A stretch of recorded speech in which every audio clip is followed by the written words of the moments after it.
Assalamualaikum, my dear students. I welcome you all to my YouTube channel, Study with Sindhis. So, today we are going to start a new video that is basically related to the topic fractions.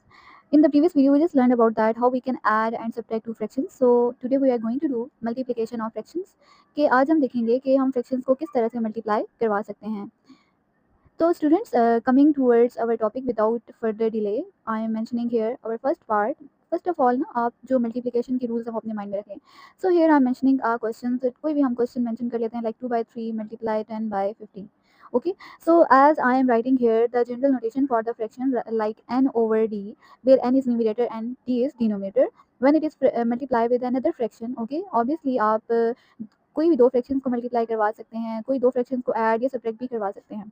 तो numerator and denominator, अब हम इनको multiply कैसे करवाएंगे, तो ये main process आपने अपने माइंड में रखना है. तो स्टूडेंट्स, मल्टीप्लाई करवाने के चंद रूल्स हैं.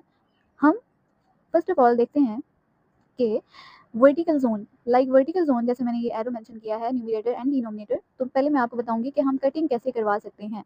कटिंग कौन कौन से वेज हैं कटिंग करवाने के, तो फर्स्ट ऑफ ऑल वो देखते हैं. Firstly I mention here arrow symbol. ठीक है, ये जो एरो आपको नजर आ रहे हैं इसके अकॉर्डिंग आप कटिंग करवा सकते हैं. ओके स्टूडेंट्स, तो जब आपने इस तरह से कटिंग करवाई है ना, तो आप किसी कॉमन टेबल से करवाओगे. ओके, लाइक न्यूमरेटर और डिनोमिनेटर की. ये बात आपने अपने माइंड में रखनी है कि हमेशा कटिंग जो होती है वो न्यूमरेटर और डिनोमिनेटर की आपस में होती है. कभी भी साथ साथ लाइक न्यूमरेटर और numerator, denominator and denominator cut नहीं हो सकते. Okay, so like vertical zone में हम कट करवा सकते हैं. सेकंड मेथड इज दैट हम इनकी क्रॉस कटिंग भी करवा सकते हैं. क्रॉस कटिंग लाइक जिस तरह से ये आपको मल्टीप्लाई का सिंबल नजर आ रहा है इस तरह से. ठीक है, सो न्यूमरेटर एंड डिनोमिनेटर, और यहाँ पर this numerator and this denominator. So these values can be cut with each other with a common table.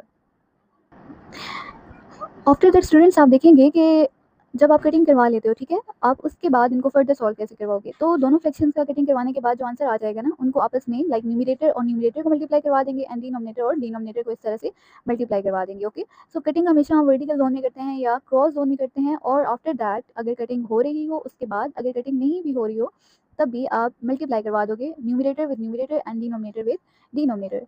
आप इसकी एग्जांपल इस तरह से ले लें कि न्यूमरेटर और denominator they are like enemies to each other. तो जब भी कटिंग होगी हम न्यूमरेटर की और डिनोमिनेटर की आपस में करेंगे. And numerator and denominator both are like a friends, तो हम इनकी कटिंग नहीं करेंगे. Instead they will be multiply together. Okay, so students, coming toward this question, हम क्वेश्चन को सॉल्व करते हुए पहले डिफरेंट वे सीखेंगे. फर्स्ट ऑफ ऑल मैं अगर वर्टिकल जोन में देखूँ इस तरह से 2 और 3, लाइक 2 और 3 पर कोई कॉमन टेबल नहीं जाता कटिंग के लिए. दैट्स वाई हम इसको ऐसे ही छोड़ देंगे.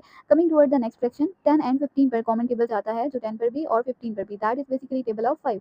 सो 5 how many times will give you 10? It will give you 10 two times, means 5 2s are 10 and 5 3s are 15.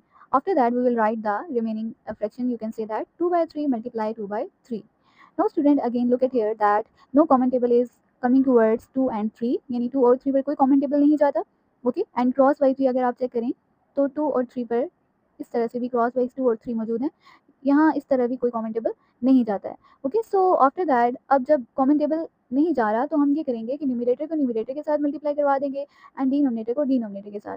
So when you will multiply 2 into 2 and 3 into 3, you have to write that question in like in one fraction, means कि आप उसको एक fraction में mention कर दोगे ना. So 2 2s are 4 and 3 3s are 9, which is your final answer. In this way you will do the multiplication. Hopefully students you understood the concept of multiplication, that how we will do multiplication. ठीक है, तो multiply करवाने के लिए यही rules मैं again recap में repeat कर देती हूँ कि आप जब मल्टीप्लाई करवाओगे तो आपने न्यूमरेटर एंड डिनोमिनेटर की हमेशा कटिंग करवानी होगी विद द कॉमन टेबल, चाहे वो वर्टिकल जोन में है चाहे वो क्रॉस जोन में है. ठीक है, अगर कटिंग नहीं होती तो आप न्यूमरेटर और न्यूमरेटर लाइक हॉरिजॉन्टल वे में एंड डिनोमिनेटर और डिनोमिनेटर को आपस में मल्टीप्लाई करवा के फाइनल आंसर लिख देंगे. So the final answer of our this question is 4/9. So coming toward our next topic, that is totally not likely totally reversible, but somehow match करता है मल्टीप्लिकेशन का के साथ, लेकिन कुछ हद तक आप कह सकते हैं कि थोड़ा सा डिफरेंस आ जाता है. तो अवर दैट टॉपिक दैट इसके बाद हमने मल्टीप्लिकेशन के बाद जो अभी स्टार्ट करने वाली हूँ, दैट इज बेसिकली डिवीजन. ये स्टूडेंट्स, जैसे हम सिंपल नंबर्स की मल्टीप्लाई करवाते हैं, ऐड करवाते हैं, सब्ट्रैक्ट करवाते हैं या डिवाइड करवाते हैं, तो सेम इसी तरह हम फ्रैक्शंस को भी, जैसे मैंने प्रीवियस वीडियो में ऐड करवा के बताया था और सब्ट्रैक्ट हमने किया. After that we did multiplication of fractions. So as well as in the this part हम आज करेंगे मल्टीप्लिकेशन के बाद डिवीजन ऑफ द फ्रैक्शंस. तो डिवीजन ऑफ द फ्रैक्शन के लिए फर्स्ट क्वेश्चन मैं अगर मेंशन करूँ 14/7 डिवाइडेड बाय 28/36. ओके, सो आपको कैसे पता चल रहा है कि क्वेश्चन डिवीजन का है? Yes, by the sign of the division. तो डिवीजन की साइन से स्टूडेंट्स आपको पता चल गया है कि ये क्वेश्चन हमारा डिवीजन का क्वेश्चन है, और जो फ्रैक्शंस हैं दैट इज बेसिकली न्यूमरेटर और डिनोमिनेटर में जो मेंशन होते हैं नंबर्स, उनको हम फ्रैक्शंस कहते हैं। तो फ्रैक्शंस की डिवीजन हम करेंगे। तो मेनली जो चीज़ आपने कॉन्सिडरेशन में रखनी है that is basically first of all जो फर्स्ट फ्रैक्शन होती है डिवीजन ऑफ द फ्रैक्शन में, वो एज इट इज आ जाती है। ओके, आफ्टर दैट जो आपका डिवीजन का सिंबल होता है वो फौरन से कन्वर्ट हो जाता है मल्टीप्लिकेशन में, क्योंकि हम डिवीजन को सॉल्व नहीं करवा सकते। तो डिवीजन जो है वो basically reversible process of multiplication का, दैट्स वाई डिवीजन का साइन चेंज हो जाएगा मल्टीप्लिकेशन में। अब डिवीजन के बाद वाली जो फ्रैक्शंस है उसमें क्या चेंज आएगा, उसमें ये चेंज आएगा, आप इंटरलीव लाइक इंटरचेंज कर देंगे न्यूमरेटर को न्यूमरेटर डिनोमिनेटर के प्लेस में एंड डिनोमिनेटर को न्यूमरेटर के प्लेस में, ये इंटरचेंजिंग कर देंगे आप इनकी फ्रैक्शंस में। ओके, जो डिवीजन के फौरन बाद जो फ्रैक्शन मेंशन होती है। ठीक है, तो अगेन रिपीट कर रही हूँ, पहले आपने डिवीजन के सिंबल को मल्टीप्लिकेशन में चेंज करना है, और आफ्टर दैट आपकी जो फ्रैक्शन है डिवीजन के फौरन बाद जो यहाँ पे 28/36 है उसका रेसिप्रोकल ले लेंगे या उनको इंटरचेंज कर देंगे। ठीक है, अगर आपकी वैल्यू 28/36 है तो इसको रिवर्स कर दो तो it will become 36/28। Okay, so same अब आप देखेंगे कि क्वेश्चन जो है हमारे same multiplication of the fraction वाला बन गया, तो यहाँ पर आपने सेम वही रूल्स अप्लाई करने हैं जो आपने मल्टीप्लिकेशन में किए हैं। ये स्टूडेंट्स, तो यहाँ पर आप first of all vertical zone में अगर हम देखते हैं तो क्वाइट इजी हो जाता है, देन क्रॉस जोन से भी। ठीक है, तो इट्स अप टू यू, आप वर्टिकल जोन में लेते हैं या हॉरिजॉन्टल जोन क्रॉस जोन में लेते हैं। ओके, सो अगर मैं वर्टिकल जोन में देखूँ 7 1 7 7 2 14। ओके, सो 36 एंड 28 पर भी इसी तरह टेबल जाएगा, और अगर मैं डायरेक्टली स्टार्ट कर देती हूँ 4 के टेबल के साथ। ठीक है, इट्स अप टू यू, आप मजीद छोटे टेबल से स्टार्ट करोगे उसको मजीद सिंप्लीफाई करवाना पड़ेगा। तो मैं डायरेक्टली अगर 4 का टेबल ले जाती हूँ, 4 9 36, 4 7 28। Okay, so after that we will write the values that were coming after the cutting.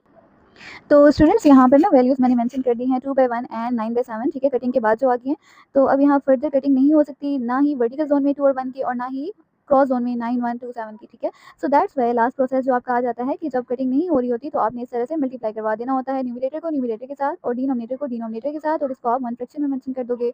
सो 9 2 18 आ जाता है और 7 1 7 आ जाता है।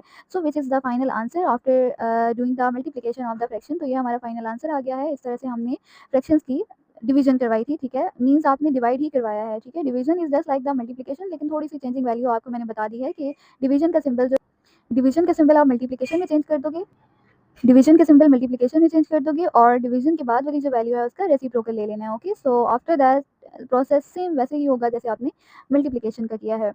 So my dear students, hopefully आपको ये कॉन्सेप्ट माइंड में समझ में आ गया होगा कि हम फ्रैक्शन की डिवीजन कैसे करवाएंगे और मल्टीप्लिकेशन कैसे करवाएंगे। Okay, so stay tuned, till then take care, and don't forget to like and share my videos on my channel Study with Sundar. Allah Hafiz.